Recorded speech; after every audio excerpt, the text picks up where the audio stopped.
All right, so I'm here in my backyard with 3 different varieties I pulled from a field. Wanted to show you how I think this heat is going to impact some of these varieties. In general, I'm a fan of fuller season beans. They've been the right choice for Central Iowa the last several years because August has been good to us, but this year not the case. So this is a 2-1. This is actually a 2-1 Connect E3 soybean. As you can see, these branches have a lot of pods. All 3 of these are very branchy varieties. And as we look at the top of this plant, well, we've got actually some decent upper clusters. We've got some bigger pods that are full of seeds. These are at R6, starting to approach beginning maturity. As we move to the 2.6, we see decent podding on the branches, but it's kind of, I guess, a little less well established from a pod perspective. Here's a 3-bean pod that is going to only throw 2 seeds.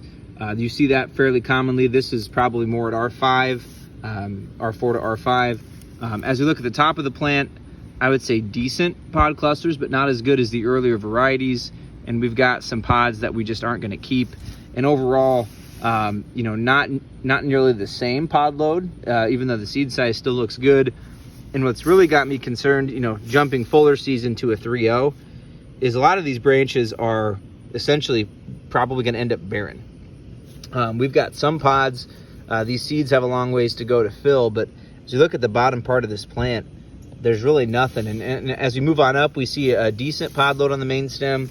But even on up towards the top of this plant, we don't really have very many pods. It's trying to set them, but is most likely going to end up aborting them if we don't get some moisture. So I'm guessing we may end up seeing a penalty for some of these fuller season beans just because of the year in August not being as wet and cool as we've seen in years past.